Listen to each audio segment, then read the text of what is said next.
Hello, my name is Sarah Basha, and my final video is going to be on the topic of Roman craftsmanship, and I will be specifically discussing the sculpture of Augustus of Prima Porta. I will be highlighting the artistry of Augustus's musculature, armor, and the fabric detailing, as well as comparing this sculpture to a couple other ones. Starting off with some background information, Augustus was formerly known as Octavian. He was a Roman general known for creating peace in the Mediterranean region due to the Pax Romana. In this sculpture, we can observe that he is wearing a military uniform, which emphasizes his heroic nature and military accomplishments. He won several battles, such as the one against Cleopatra and Mark Antony. Moving on to his overall appearance, I will be discussing his youthfulness and beauty.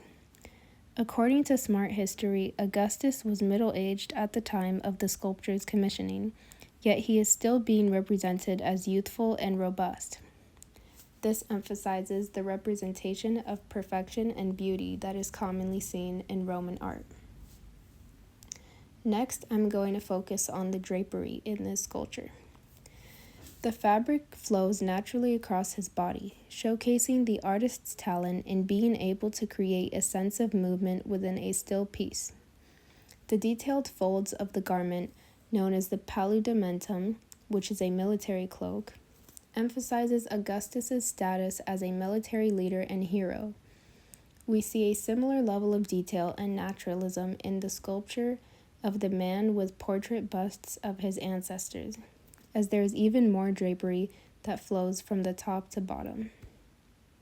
One difference to be noted is that the second sculpture is more focused on realism, as the artist took a more structured and static approach to this piece. It's not as fluid as the Augustus sculpture, which has deeper lines and more drastic bends in the fabric. According to attentive equations, the use of elaborate drapery was later found in the 19th century Renaissance period, where artists continued to use it as a way to showcase carrying the force of the wind and heightening the action of human character in the world. This shows how these two pieces, along with several others, set the tone for future artworks. In Joseph Menca's journal article called Moral Stance in Italian Renaissance Art, Image, Text, and Meaning, he highlights the impact of the contrapposto pose, which Augustus is showcasing in this piece. This pose is a stance where the figure's weight is shifted onto one leg, creating asymmetry and movement in their posture. According to him, the gravity or gravitas from the implied movement of the pose adds character and personality. Compared to the picture on the left, Augustus is clearly seen to have more liveliness and dynamism in his stance. I'll now be comparing and contrasting the Augustus of Prima Porta sculpture to the Doryphoros sculpture. The most obvious similarities are that they are both holding the contrapposto pose, they both possess a longing gaze into the distance, and they're both symbols of authority.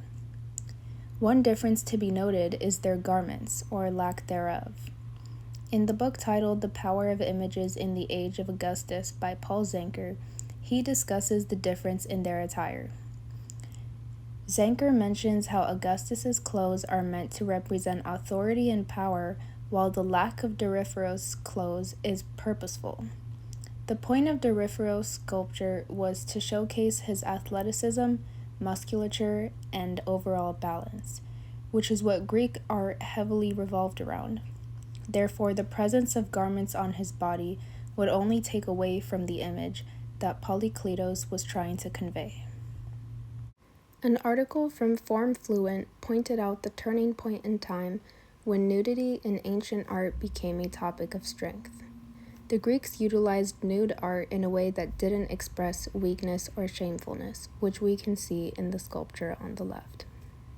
The contrast between these two sculptures are expected, as Greek and Roman art tend to prioritize different things. John R. Clarke highlights this concept in his book Roman Art: A Visual History.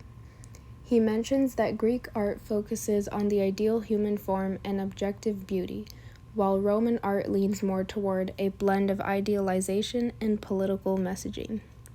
The contrast between these two cultures might be slight, but it is significant in how each civilization used art for their unique individual ideologies. Thank you for listening.